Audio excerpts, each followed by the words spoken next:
We're live? Okay. Oh god, Discord's cutting out. Okay, it's stabilized. We're live? Yep. Okay. Sorry, my internet has to fuck up every time we try to do the podcast. Alright, ladies and gentlemen, welcome to the Crypt Hour. I'm your host, Papa Bones, here with my co-hosts. Cado. Hey, Gibbons, what's up? And we're gonna be chatting here with you for a bit. Austin, you have the floor. I do have the floor. Welcome to the, technically the third podcast, I think, but we're gonna call it the second, maybe? I don't know. Yeah, it's... It's... Alright, so it's a little wonky right now. It's the Well, yeah, third live stream, but it's going to be the the second YouTube episode. video. Yeah, second episode on YouTube. That's what it's going to be. Alright. Just want to clear that up. I was a little podcast confused. is a shit show. It's just because the first live stream did not record because I fucked up.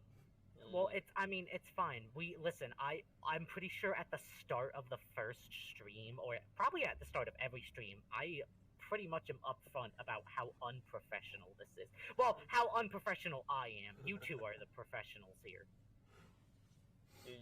That's a strong word. I don't know about that one. Yeah, I wouldn't use professional for us, but... fair enough. Anyways, if you're new to the podcast, we talk about gaming content, cinema, social media, all that type of stuff. And I think we get started off. I'm going to start. I have a little bit of pieces of news, super cool stuff that I personally had the pleasure to know due to a private Zoom call regarding with my college establishment. So, if you don't know me, my name's Austin Whiting. I go to I do go to art school, but I go to an art school that has the access to be able to have industry level professionals come in and talk about what they do in the industry. I go to So you're glad to announce you'll be working for EA? No, not Sorry. Yes. No. That's funny. That was a funny one. No. I go to school and I am studying to be a conceptual artist for entertainment and video games. So yes and no. So whatever. But I had the pleasure. Hopefully in the future. Yeah, hopefully. Let's hope I land a job. I had the pleasure. My school was hosting a private Zoom call with a couple of industry level professionals coming from multiple gaming companies. No. And I had the access to be able to be a part of that panel. It was technically a panel. I have a couple guys that I wrote down and that I talked to personally. Two people that were from Insomniac were in the panel. Charlie Foreman, a director, not a director, but on the programming team in regards to work that he's done with Darksiders 3. He was a SCAD alumni as well, so that was super cool. Insomniac made the fucking PlayStation 4 Spider-Man game. They did. I should have asked something about that. That pisses me off. Whatever. A guy from 343, Eric Dyes. Now I want to look up Eric Dyes' background because we were talking about a little bit. Insomniac made fucking Sunset Overdrive. Man, I am so uncultured. They also made every Ratchet and Clank game ever, and Spyro the Dragon. But I don't remember that game. That game was awful, to be honest. Spyro? Yeah. Yeah, listen, my fucking sister-in-law bought the trilogy, the remaster, and I played it, and I was like, man, these are not as good as I remember them being. I remember them being awesome when I was younger, but yeah, and they look fine, but I'm like, man, this game kind of sucks dick. Just like Banjo and Kazooie. Yeah, I said it. Yeah, I don't like Banjo and Kazooie. You can fucking fight me. That's fair. Dude, I hate most collectathons. The only one I've liked in the past fucking 5 years was Mario Odyssey.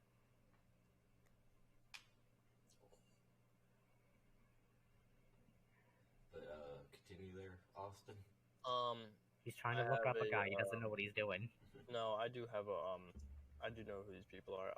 Charlie Foreman is actually, sorry, I got his profession wrong. He's a material artist that works on the development process on on the Insomniac team. Eric Dyes, a visual and motion design lead at 343 Industries, and Justin Mulheim, who is a creative director and a part of the whole team called the Rookies. That's in a game development group that's inside Epic Games that brings in new people. Basically, it's the interns and the new people that come in to work for the company. Super cool guys, super cool people.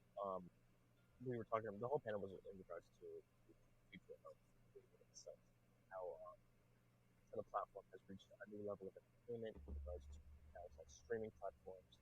A lot of people are able to connect with it on a whole other level. Hang on, Austin. Trevor, did his audio get all shitty for you too? A little bit. Oh, my bad. Why? He leaned away. It sounded like he was just walking away. Yeah, it sounds like he stood up and was just like fucking leaving. Just I gotta leave. I gotta get out of here. I gotta go now. But we were talking about in regards to what the future of gaming, in regards to how it's going to be developed due to being at home at the moment. I hope it's good. What? No, it is, and what new processes and strategies they're going to be doing, and we talked a little bit about the Unreal Engine. Plus, in the Q&A portion at the end of the panel, I was able to ask really dope questions. First question they answered that was already a previous question that the school provided them, because a lot of kids wanted to know this. How is development from home changing the way you make games and how the workflow is? You want us to Eric answer? Dyes from... No, he's gonna tell us. Yeah, what? Also, well, you were asking questions, so I was like, wait, you want us to answer? First of all, can I just bring up how Austin's actually way more professional and prepared for our own podcast? Like, I come in here with pretty much nothing, and I'm just like, You said come prepared, bring materials. Well, I mean, yeah, no, but see, I guess the difference is you have these chances. It's not like I get the chance to talk to developers very often, or anyone who works. That is industry. True. I just play video games and then give my opinion on them, even though I don't really know too much. Like, I know how games are put together and how certain things work, but I don't have a professional view. I just play them and then talk about how I think 90% of them are bad. You're the critical thinker here. You really give out the Listen, proper. I my main thing for games is your game shouldn't play like dog shit. Like, it should feel good to control. Optimization. Yeah, like I say, and then after that is music. I don't give a shit about your graphics. I mean, you could fucking give me a game today that looks like the Atari, but as long as it's fun, I'll like it. Anyway, sorry to interrupt you. Go on. No, it's okay. Eric Dyes really answered that question in regard to how crunch time is working with meetings and development of games. They don't. A funny thing that they told me that they don't do meetings. They have Discord calls because a lot of people when working in the industry and when they're working in in-house meetings, they would come up with new ideas, pitch new prompts for how the game should be looking or how it should be optimized. And then a lot of the times, for the half part of the meeting, they shoot the shit. So what they've done now is they've come up with a system of Discord calls where a lot of the COs and higher ups sit in there and shoot the shit while they're juniors or the people that work for them that are on the lower levels or doing programming stuff come in to ask questions, and then they dip. So a lot of the time there is still a time card stamp where they clock in, clock out, but it's a lot more loose in regards to micromanaging their way of working. And it was super interesting because they feel more productive at home. And Charlie Foreman, who is the materialist at Insomniac, also does this, but he works late night shifts because he also is the material artist. So he does a lot of the graphics and 3D rendering in Maya and shit like that. So, and also he also said a lot of his own personal work is able to be taken up in his free time because he loves his job. So it was really interesting to talk about that. a couple tips they were giving about like portfolio stuff and all that, but we're not gonna go into that. That's more in the art aspect. But one thing that they were super heavy about was the new Unreal Engine. I know Ethan might like this. Unreal Engine 5 just announced. The new cinematic trailer dropped. Everyone went nuts. Super cool. New polygon count. Triangle technology allows for better lighting and more realistic stuff. No. We're just talking about the first one. Oh, okay. I specifically asked this, and I was like, how do you think the new Unreal Engine is going to be really incorporated into new platforms and new products in the future with the new drop of the new console age in 2021 with the Xbox X and S and PS5.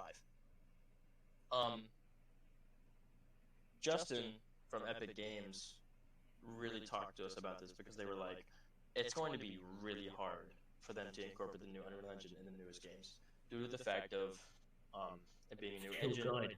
It's always hard to put a new engine. Well, yeah. Well, because you've got to now, in some way, or like in some capacity, now have to relearn everything you've been doing for the past 3 to 4 years. Yes, and he also said that like companies go out of business because they don't know how to incorporate it into it. Oh yeah, I mean, listen, freaking game companies go out of business all the time. Yeah, it's gonna be more difficult because it's like gonna be top of the line game engine now.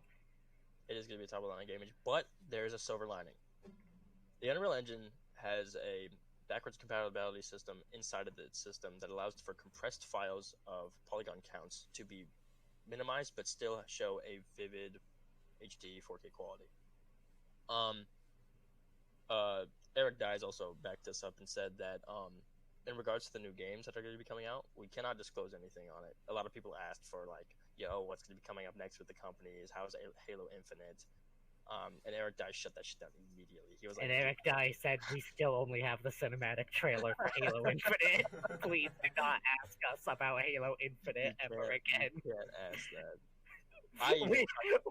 We have a PS1 model of Master Chief.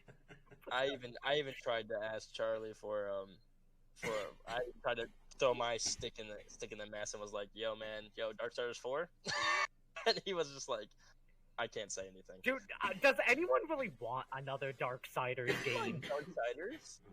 I was a fan. Darksiders 1 was like edgy, bad Zelda. And then 2 was I don't even know because I played 5 minutes and was like, ugh. And then I looked at 3 and I was like, ugh. And then I saw that one of the horsemen is a cowboy. I do like any of them. They're not great. Yeah, I'm a fan, but they're not the best. But I am a fan. Oh. Anyways. Real quick to finish off. They're able to compress the engines are able to compress images and compress the polygon count to be able to be more optimized to the console. The new console is gonna be running on the I think the i9 or i7 processor. I don't know the graphics was going to be. I don't know the motherboard. They didn't really go into that much. But all we can say is super cool. Super cool panel. I was a big fan, and I was really excited that I got a spot in there. And all we know now is Unreal Engine is going to be super optimized. The console is going to be sick. Business is still on schedule for all companies. And please don't ask us about Halo Infinite. No, one guy did get a little something in a Halo Infinite. He said, "How's gunplay and how's the new storyline in Halo Infinite going to be?" And Eric Dye said, he says, "I'm not really in that department. The campaign's going to be cool. Multiplayer's going to have a little bit of a twist on it." That's all he said he then showed up a picture of the meeting room where they discussed the campaign, and there was a hamster in Cortana. And he was like, it's getting a bit weird. He said gunplay and multiplayer are going to be a little bit different, so don't know how to take that. It ain't Reach, I ain't want it. How would you feel if Halo Infinite turned out to be actually better than Halo Reach? We'll have to see, man. But I'm not gonna know because I'm not gonna play it.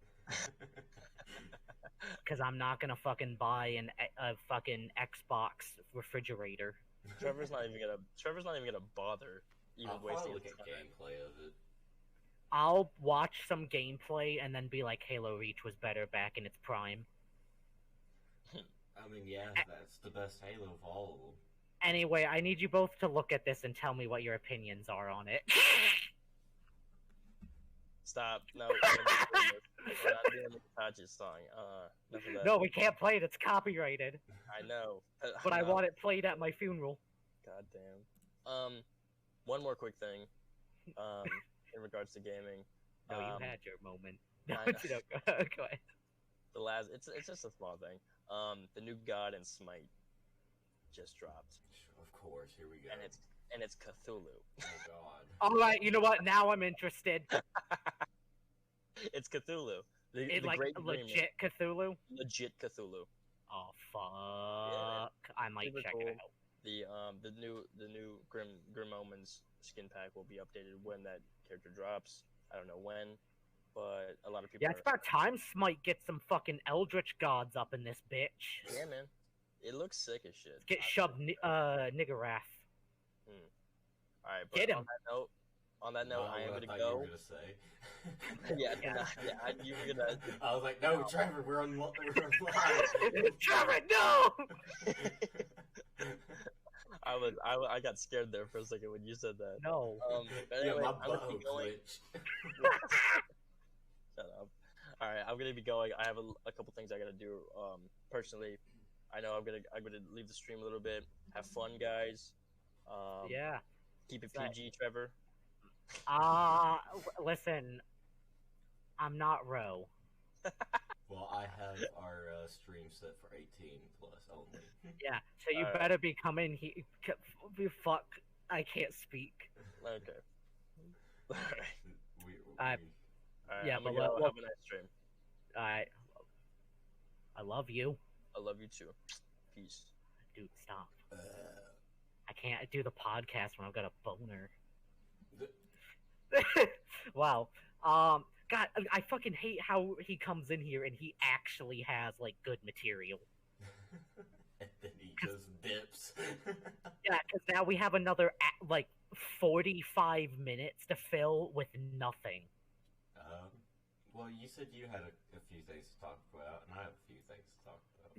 Yeah, my things are, so I have finished 4 games recently, and you know, I'm gonna give my opinion on them, or we can start with yours, it doesn't matter. You do your games.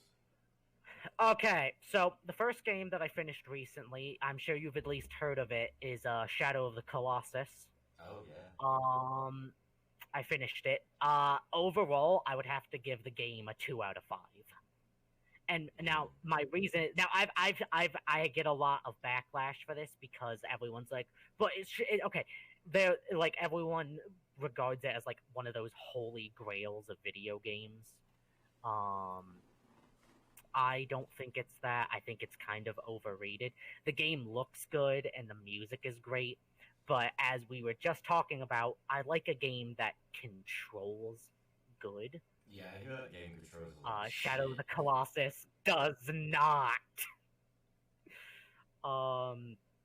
It doesn't control good. The camera work is half the time you're looking at, you're not exactly sure. And the reason I get so upset about Shadow of the Colossus is the people who defend it come out and they go, well, the controls were designed that way on purpose. And I'm like, well, that's not a great excuse. So I personally, like, I think it's a good game, but if you want to experience it, just watch someone play it. It's not fun. Second game I completed took a lot longer to complete than Shadow of the Colossus. Shadow of the Colossus took me maybe 8-10 hours. This next game took me 86 hours to complete. And well, it's an RPG, so which is Dragon Quest whatever for the Switch. So I think the game has good graphics. It's got good music. The characters are fun.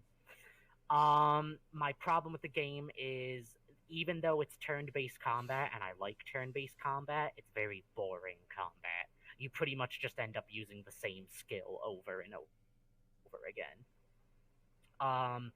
RPGs are always going to have this problem, but I feel like this one just has a little bit too much. Grinding is awful. So, in a normal game, so let's take Persona 5 as an example, since I've been playing that a bunch. Let's say I need to grind. I kill 4 enemies at the level I'm at, and I get about 100 XP apiece. Uh-huh. Let's go to Dragon Quest, where I am fighting 6 enemies that are 10 levels higher than me, and I get 4 XP apiece. Yeah. And you get that until you get the chance and you run into what's called a metal slime, and you kill that, and it gives you 10,000 XP. But they have like a 1% chance of showing up. So there's that, and then characters in combat, like outside of combat, they're vibrant and they have personalities. In combat, they use kind of the same weapons, same skills. No one feels unique. Yeah. So I'd have to give Dragon Quest a 2 out of a 5. Like, for me, if I give you a 0, your game was like, I'd give up fucking 7 Days to Die a 0. 1 means it was bad, but I could play it. 2 was it just isn't, my particular taste. 3 is kind of a neutral, like it was good, but nothing popped out. 4 is I really enjoyed it, and 5 is I think it can stand the test of time, and it gets to go sit up there with the Legend of Zelda 1. I ain't getting not many games get a 5 from me. You know what does get a 5 from me? What? Persona 5. I fucking love that game. And you know I do, because you know how many times I've had to restart because of my PlayStation fucking up, and I still rarely say anything bad. There's one bad part. It's in the middle of the game. But you ignore that part.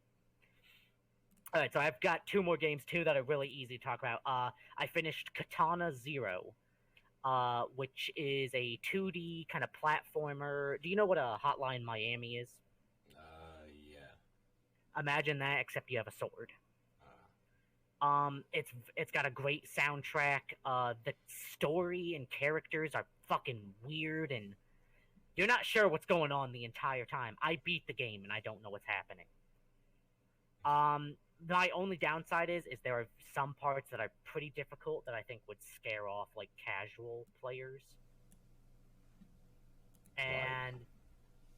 What? What do you mean? So like Hotline Miami, if you take 1 hit, you have to restart the level. Oh. And, like, there are points where, like, you have a sword, and there are, like, 3 guys with machine guns, and you have to, like, deflect their bullets back at them. But to get over that, you also have the ability to slow down time for a little bit. It's a very interesting game. I like it. And the final game I technically have finished this multiple times, but I just recently replayed it. We played a little bit of this back at the trailer, which is Sultan Sanctuary, which is that, like, 2D Dark Souls game. Oh, yeah. That you ran into that trap, like, a million fucking times. We don't talk about that. Dude, I have Sultan Sanctuary on Steam, and Steam has that fucking, what is it, the, like, weird couch co-op thing you can do, where you can stream your game to someone. Oh, yeah. We should test that sometime. I've got a lot of games like that. But, I mean, you know the game. I think the 2D graphics on that game are good. It's a very good take on, like, Dark Souls-esque gameplay. My only problems with it are getting an ability and then having to remember where one specific item was so you can progress in the game. And your only hints are, like, really cryptic. But those are the only things game-wise. What do you have? I have another topic, but I want to save it. Alright, since we're on the games, so I guess I'll go to that. So, last podcast, you were talking about World of Warcraft, and you didn't really care for it. And I did, yes. I know that you gave it another try. You downloaded it a couple days ago. And I have done a complete 180. Yeah, and I played it with you for a bit, and then I got off, and you said the next day that you jumped on for, like, first thing in the morning, I believe, and you done some more questing and shit. So, I want to ask you, how are you feeling about it now? Okay, so I'm definitely enjoying it more, but I'm enjoying it more because I'm playing it my way. I'm not trying to, you know, I adhere to basically the standard rules. And I'm more playing it casually as just like I kind of just want to see what the game has to offer instead of before what I was trying to do was I was gonna try to make a character for like PvP, and then I realized, you know what, I probably won't enjoy PvP that much. I mean, PvP isn't that bad. I mean, there are some times where like you probably will get pissed because you get jumped by like 80 fucking people. Dude, that happened. Well, I mean, that happens in any online game. Fuck, I was playing fucking Call of Duty last night and I kept getting pissed off. I got so pissed off, I unplugged my PlayStation and went to sleep. Yeah. Fucking some of the sweatiest people I've ever ran into. I mean, it's not that people in PvP in World of Warcraft are sweaty. It's just you're gonna get jumped. Yeah, it's because some people know how to actually coordinate their attacks well with other classes. Like for me, I play Demon Hunters, and Demon Hunters are really some of the OP classes in World of Warcraft, and they can just annihilate anything. But as soon as my two class weaknesses are like a mage, a rogue, and maybe a warlock.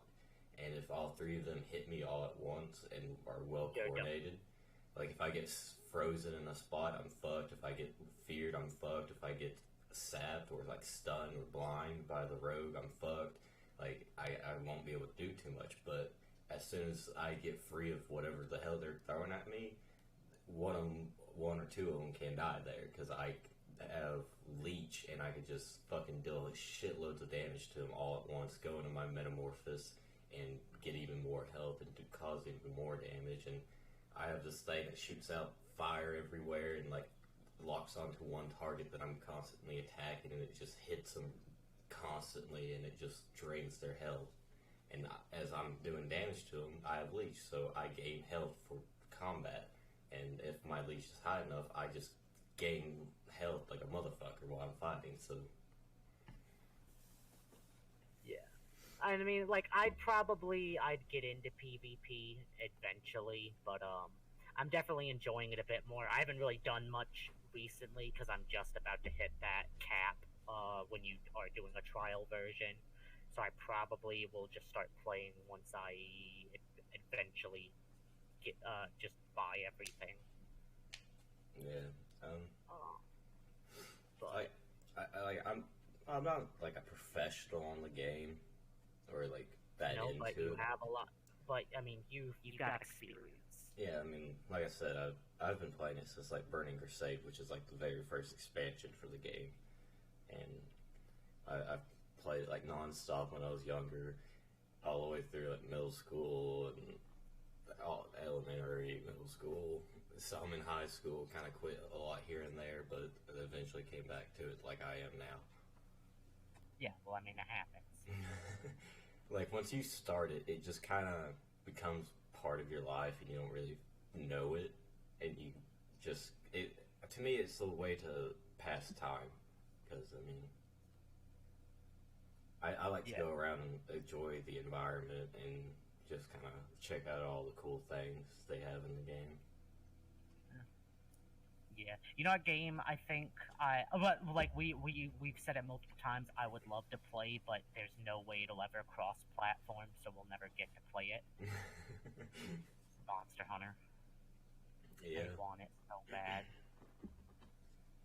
One day, just one day, they might. I'll probably just have to cave in when I get a new computer and just buy it for PC. It'll be a few versions behind, but I'm willing to deal with that. But, you know, it is what it is. On a completely different topic, I have a movie and a show I recently finished, quote-unquote finished, that I ended up enjoying one of, and the other I could care less for. So the movie On Hulu, I watched Batman: The Killing Joke, which is I can't get too into it without spoiling it, but if you like Batman, it's a good movie. It gets a bit weird at parts, like really fast, like immediate. Like this isn't too much of a spoiler because it happens immediately. Is fucking Batgirl decides that she's tired of people treating her like a child, so she fucks Batman after they beat the shit out of a guy. Wait, really? Yeah, and I'm like, what? And I'm like, no, wait, he's like fucking 30 years older than you are. Wait, how old is Batgirl? I think in the movie she's like just turned 18. Oh my god.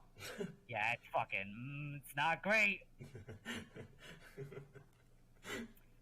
But The Killing Joke it's based on the comic of the same name. The Killing Joke's a really fucked up Batman comic, but it's a really good one.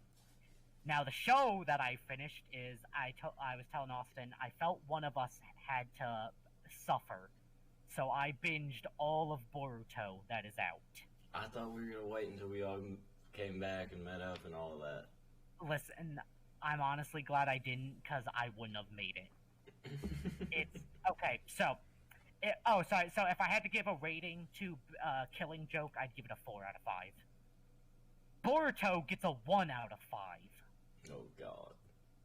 So Boruto is, for half of what is out right now, which is like 60 episodes, I think, is at the halfway point, is all stuff that you've never seen. Then around 61 is basically just the movie, but into episodes. So if you're gonna watch Boruto, here's the only reason you should watch it, and it's for the fight scenes. They're amazing. Yeah, I figured the fight scenes are good. I mean, that's how Naruto was. The fight scenes were one awesome, but one of the fighting scenes, it started, and immediately I'm like, whoa, what's happening? Like, Sasuke's, like, throwing a sword, and then he teleports and switches with it, and then he fucking throws a shuriken, the shuriken turns into Naruto, Naruto throws a kunai, that turns into Sasuke, Sasuke swaps with his sword again, and I'm like, oh, what the fuck's happening? Stop, I'm scared! And there are some interesting plot points later on, but it's not enough that I would say that everyone needs to see it. I personally think you don't need to, and if you're going to, just find out what episodes have some good shit in it and just watch that. And then ignore anything else, because it's just bad. It's just bad. And people defend it, and I don't know why. Because it's just, I don't know, I have a hard time, I feel like I should be able to like it, but I don't. I guess mostly because it's not what I wanted. When I heard they were making a fucking sequel to Naruto, I just wanted it to be more Naruto, but as an adult. Yeah, that's what I was kind of hoping for. And I mean, you get bits of that, but it's not. It's not what you wanted. No, Gaara looks like a fucking twat, which sucks because Gaara's one of my favorite fucking characters. Kakashi is still Kakashi. He doesn't really look like he's aged any. He probably has. But there's a fucking episode. My favorite episode I watched is the one where he fucking almost beats the shit out of Boruto. And then it's like, the only way you're winning is if you break your own arm. I'm like, yeah, just kill his kid. So you Boruto won. Yeah, 1 out of 5. And no, it's not just me being biased. It's because I went in with it could be good attitude, and it just wasn't. Well, I mean, I hear a lot of people that say they hate Boruto. It's not the same and all that, so. It's not, and it's just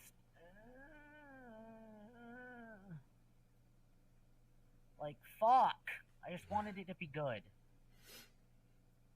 Fucking God damn it! Hold on, I actually have my Hulu open right now because basically the main villain of one of the arcs, I was just like, okay. There's fucking, god damn it, who was it? It was Shin Uchiha. If I doubt you remember who that is. Yeah, I don't remember who that is. So, okay, so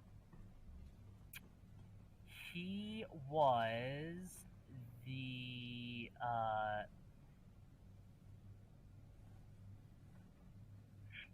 So do you remember? So he was. So he wasn't basically when you get into Boruto, he talks about like how he was an experiment of Orochimaru's after he started getting like really into the Uchiha clan. And then fucking.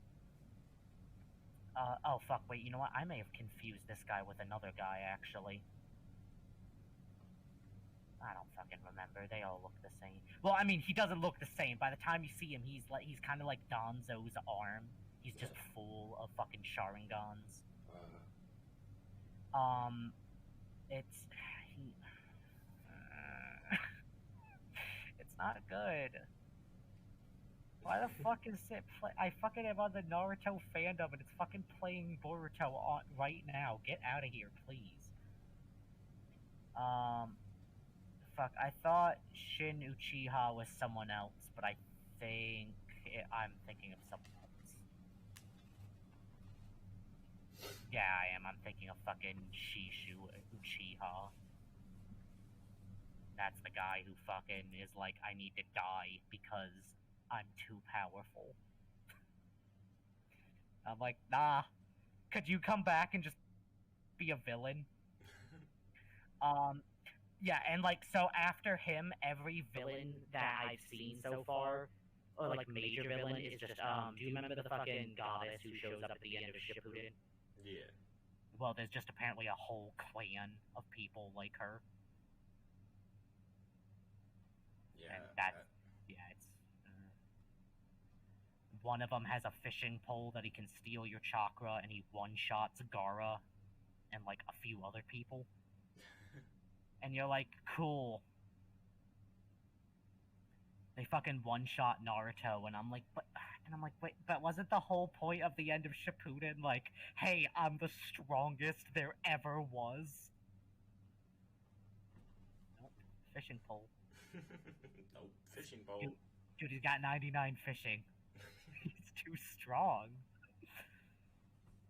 I gotta Google a security alert for logging into my own Google account. But anyways, a show that I finished, which we talked about right before we started this, was Avatar: The Last Airbender. Yes. How did you feel about it? It was good. I'll probably give it a 4 out of 5. Because right, you will. it literally reminded me a lot of Naruto Shippuden. A lot like Naruto. Like, I mean, they kind of deal with it's like Naruto, but they actually deal with racism. It more just really reminded me of Naruto more of because it still used the whole chakra and like the elements and shit. Yeah. Basically, you watched it because you're desperate for something that's Naruto, but that isn't Boruto. No, like I hear people talk about it all the time, and it's a great show. So I was like, it's on Netflix. I'm not really too busy, so I'm gonna binge watch it, finish it in 3 days. Little did you know you were gonna fucking embark on one of my favorite shows ever. It's super good. Yeah, it's very good. I enjoyed it. It's super funny. I feel like more than Naruto, you get attached to like almost everyone in that show. In Avatar? Yes. Yeah, you do. Even some of the villains, you're like, yeah, fuck that guy up. I don't know what's happening. You're the bad guy. Oh shit. Yeah, even the fights in Avatar were pretty good. So fucking good. It was like Naruto Shippuden fights. Like, it's like Naruto, except a lot less people are dying. Yeah, I do like that about the show. that they don't really kill anyone. They just kind of like knock them out and make it where they can't fight, and that's it. Yeah. I have to ask your opinion on one character in specific, and our friendship fucking hinges on your answer. How did you feel about Uncle Iroh? Uncle Iroh. That's the prince's uncle. Yeah, right? that's Zuko's grandpa. Yeah. I think he's pretty badass, to be honest. I mean, yeah. Okay, so do you remember the episode they have where he goes and he like sings the song at his son's grave? Oh yeah, a soldier marching home and shit. Yes. Did you know that song was written by the original voice actor because he knew he was dying of cancer? Yeah, I saw that. It was like yes, saying "Rest in peace." Yes, name. And it's very upset. So, like, as a kid, I didn't fucking realize why. Like, I knew the song was sad because his son was dead, and then I rewatched it like a year ago, and I was like, man, this song hits different. Yeah, it hit me different after I like. Yeah, you're just that. like, oof. You're sitting there, you're like, I'm not crying. Because like not! At first I was like, wait, I was like that. Because at first I was like, that's his son, and that's not his son's name in the show. No, yeah, and then you look it up and you're like, oh. I didn't even look it up. I figured it out, like, because okay, yeah. Why else would you really kind of throw that bit in there? In memoriam of it's But yeah, Iroh's great. He gives when you watch the show, he gives you some like actual good life lessons. He does that, and he's also I mean, like in the show, yeah, he's a traitor and all that, but he's also like a very great firebender. Well, yeah, I mean, he's the fucking last person who, well, other than Zuko, later on, but he's like the last person to be trained by the dragons. And then he like makes up that whole lie, like, yeah, I killed the last one. There aren't any more. And you're like, yeah, that's right, Iroh. You fucking, I love you. But yeah, what I really like about the show is, and it shows a lot in the episode where Zuko and Sokka break into the prison. It shows you like that the Fire Nation isn't actually monsters; they're just people fighting on their side of the war. And it's weird because any show up to that point, you like the bad guy, that's the bad guy. Fuck that guy. It's I don't know. I'm kind of confused. What do you mean? Like, okay, so in a lot of shows or even media, they don't show you kind of like that the enemies are like people. They just kind of personify them as like evil, and that's that. In Avatar, you actually like get to see that they're people and they have personalities, and they go to school They don't realize, like, they realize the world hates them, but they're not exactly sure why. And it's honestly a great. That's a show that I think everyone should see at least once. There's some good memes about Avatar that I like. One of them is like, I feel like Aang should have messed with people more because of how old he was. Oh yeah. Technically, like he should have been when they were going to fucking Omashu. They should have just been like, and back in my day, it was called Weed City. I'm pretty sure it wasn't. And then the moment they fucking meet Boomy, welcome to Weed City. What the fuck? God, King Boomy is just that's like one of the personalities in my brain at all points. Just batshit crazy. Yeah. Before he actually met King Boomy, I figured that out that was his best friend back when. Oh yeah, because you're just frozen. Like, just the way the king was acting, and then I compared it to his friend. I was like, "Holy shit, it's not him, is it?" Yeah, and even Aang has that like, "Oh shit, I know this guy." Well, at first he did. Yeah, no, it's at the end when he like everything is good. He's like, "Ah, shit, yo, Booby, you still alive? You're old as shit, dog." And Booby's fucking pretty badass too. Well, yeah, there's the scene with after it gets taken, where like when he gets captured, where he's like, "Oh, I could break out at like any point." Yeah, because they I'm close just off his waiting. face. Yeah. Still best fucking so like Iroh is my favorite character in that show, but like a close second is Toph. Yeah, Toph is pretty cool because where she's blind and like she Yeah. uses. Also, she's blind. She's I mean she's a badass. She really is for a blind little girl. Yeah. Yeah. She's using sound to attack her enemies. Yeah. Yeah, that and with her earthbending, so when the show came out originally and then a few years after, they reran it on Nick with basically like little info bubbles would pop up and give you bonus info.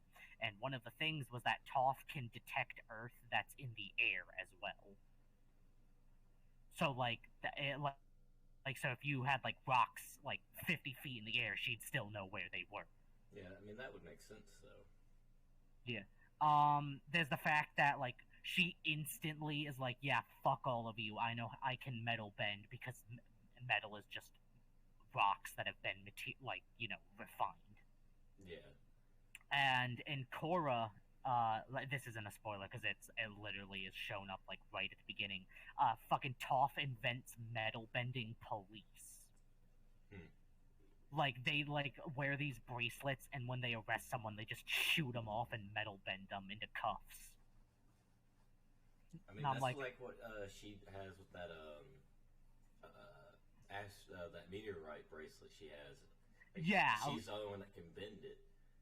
Yeah, well, yeah, and I mean, fucking, yeah, because Toph is like bar none, like the greatest earthbender.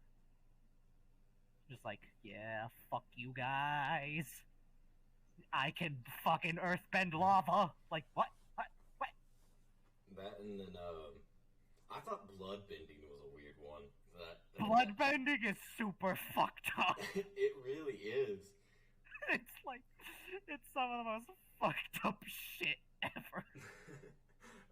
when that episode was on and I was watching it, and I saw her start talking about it, and then she tried to use it on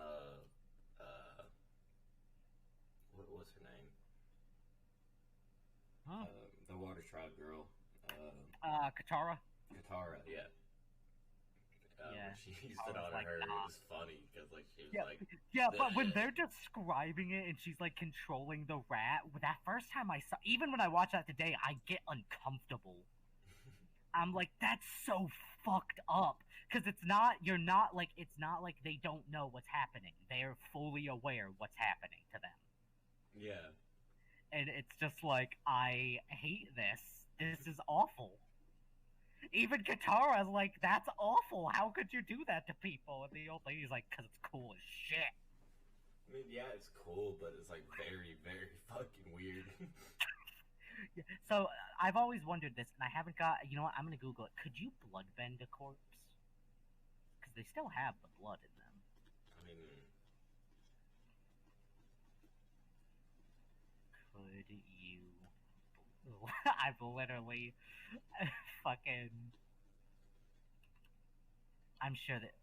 Hold on. Okay. I feel like that witch said something about that. Yeah. Apparently, that actually, you know what? That makes sense as well.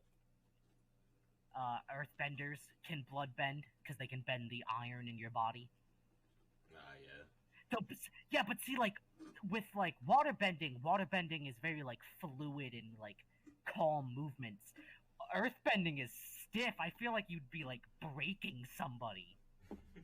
Yeah, that might cause them to kill him, though. Yeah. So, bloodbending... Yes, you can bloodbend a corpse. It's apparently a lot harder because, you know, the blood isn't circulating through the body. Yeah. But you could do it, and that's even more fucked up. You can bloodbending is really... yeah, bloodbending's awful. Um, I still think one of my favorite scenes, just like for comedic values, is when Iroh is teaching Zuko how to redirect lightning, and then he's like, "Shoot it at me," and Iroh's like, "What? No! I taught you this, hoping you'll never have to use it." And then Zuko goes out in the middle of a storm and fucking yells at the sky to attack him, and it doesn't, and then he cries. And I'm like, okay. Do you remember the the theater scene towards the end of the show where it's a play about the Avatar and all? Yes. I love that episode. It's so good. I do too. There was a part in it that made me think of you. Oh God, what part? Because I remember you doing this once. No! Or talking about it at least. And so I brought Balin in here and showed him the scene last night, and it was the part with Troll where she shows up. And, I see by screaming. Yeah, and that's from that episode. Yeah, that's what I'm saying. Yes, but yeah. And I just like how they scream at him, and he's like, "Yeah, I got a pretty good look at you." It's so good. Oh God. I like the part in the fucking play when they just have Zuko honor, and then he's like, "That's not like me." That's pretty accurate, man. all the characters were. Yeah, it's pretty good. I also like the run with the cabbage cart. Yes, that's a good running joke. It's like all the way through the show from the beginning all the way to the end. It still happens in fucking Korra. Oh, I fucking believe it. It's great. But you know, Avatar is just it's so fucking good. I just what is the God damn it, what's the scene I'm thinking of? Hold on.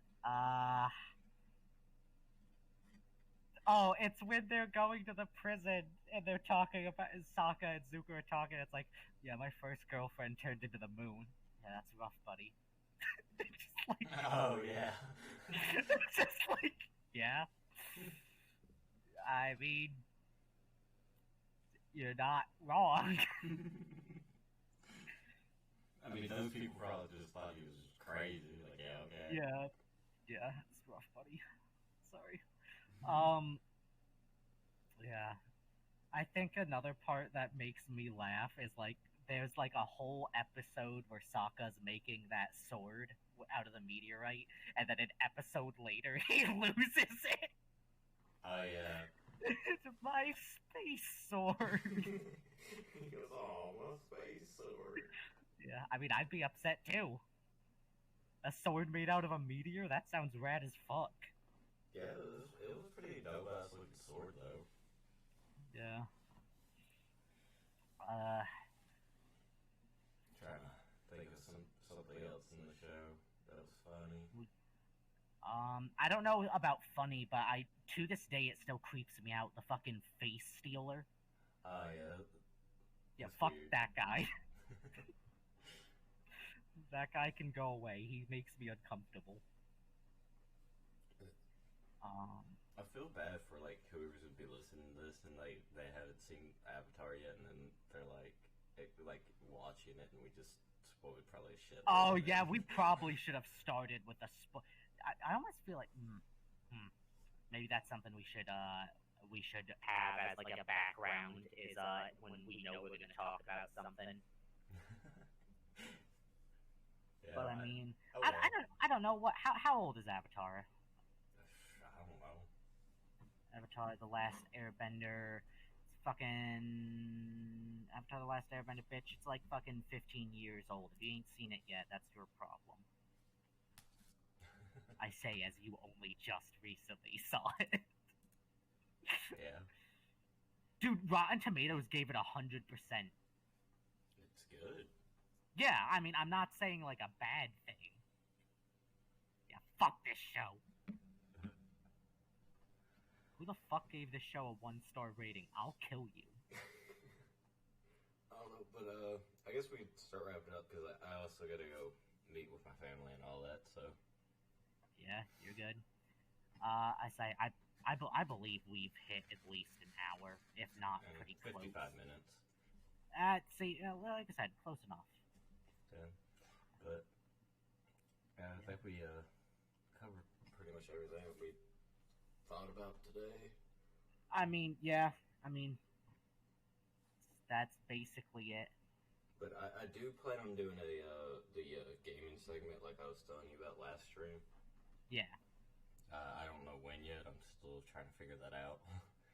Hey man, those are the things. I don't know. I fucking am really excited to play Borderlands as a group though. I think that'll be fun. Yeah. I might be able to probably record some of it for the for YouTube. Not gonna probably live stream it, but just for YouTube. Yeah, fucking, you could easily do that. I think that'd be a lot of fun. Yeah, because I mean, I might live stream some games. I'm not sure what exactly. Yeah. But I mean, certain games I feel like work better as recorded. Like I feel like Borderlands would work because, like, let's say you end up recording like 3 hours or maybe 6 hours, then you could just cut it down. Yeah, exactly. I could just cut it down into a bunch of fucking episodes. Yeah, but I mean, I think that'll be a lot of fun. I think you're the only one who doesn't have it downloaded, but not that it would take you long. The game is like, I think it's like 20 gigabytes, and it down. Also, is it just me, or does the Epic Games launcher download stuff way faster than Steam does? I think it does. It's weird. Yeah, because, like, fucking Borderlands took me, like, 15 minutes to download. But, let's wrap up the stream here. Yeah, hey, you're the one that, you made the promise. You gotta do it. Now that I don't wanna. You gotta. Well, I hope you all enjoyed the stream today. Give us a follow if y'all want to see more, and when we go live. For YouTube, drop a comment, like, subscribe, share us, get us around. We're trying to get us out there and get this going because me and Trevor. Please. There's someone in the chat just called Feet. me and Trevor, we want this thing to go off, and we're trying. This is all new to us. I mean, fairly new to me. I've used to live stream before, but we're excited. We've been wanting to do this for like how many years? It's like we've pretty much known each other. I was gonna say pretty much since we've known each other, so going on 8-9 years. Yeah. Sorry, I was laughing to myself because I clicked the Feet guy's picture, and it's just cleaning products.